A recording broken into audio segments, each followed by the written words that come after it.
guys! Welcome to my mini vlog!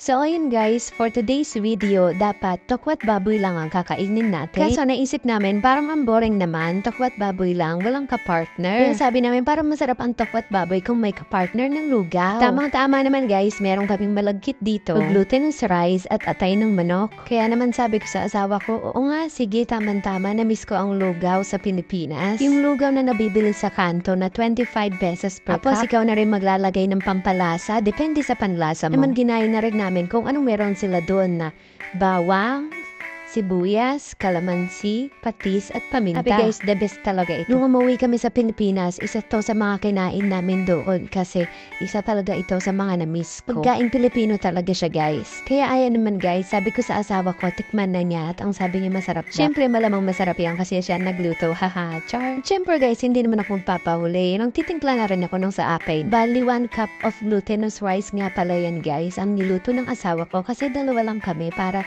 maubos namin. Para hindi rin naman kami magsawa. Kasi guys, pag napaparamen luto ng asawa ko, maabot yan ng 3 to 4 days kinakain namin. Diba? Nakakaumay siya, haha. At tatandaan ko noon guys, na nasa Pilipinas kami. Merong nagtitinda ng lugaw at mami. Tricycle siya guys. So yung paninda niya is nasa tricycle. So umiikot siya sa bawat barangay. Kami naman, once a week pumupunta kami sa Padre Pio para magsimba. Pero every week, same time kami umaalis. Same time din namin siya nadadaanan dun sa isang barangay. Guys, hindi na kami mag-aalmusal sa bahay kasi alam namin, madadaanan namin siya. Tapos ayun, sa tabi ng kalsada, nakapwesto siya doon. Bali din kami kakain, doon kami bibili. Tandaan ng 25 pesos ang benta niya sa isang cup na malaki. Tapos mamimili ka kung gusto mo lugaw with egg or lugaw with atay na manok. Di rin naman yung dalawang yun ng itappings mo. Para very special. So ayun guys, bali nakaugalian na namin yung gawain ganun. Kaya naging favorite ko talaga siya at talaga namang masarap. Minsan, pag hindi namin siya natatagpuan dun sa lugar na yun, pupunta pa talaga kami sa lugaw. Makain talaga kami ng ganyan. Pag wala talaga, nagluluto kami ng sarili namin. Na makakain din lahat. O diba, mindset ba? Mindset. At saka ganyan talaga ang asawa ko guys. Kahit anong ipaluto mo sa kanya, basta kaya niya, lulutuin niya. Hindi naman niya kaya guys, mag-YouTube lang yan. Tapos, kukuha siya ng idea doon. Kaya kung hindi nyo napapansin guys, madalas ang pagka-crave ko, hahaha. Kasi alam ko, kaya niyang lutuin. So ayun lang po guys, ano kaya yung susunod na i-crave ko? Ano kaya yung susunod na ipapaluto ko sa kanya? Abangan! Pero bago ang lahat guys, tara, kain muna tayo at talagang gutom na ako. Yun lamang po, thank you for watching, bye!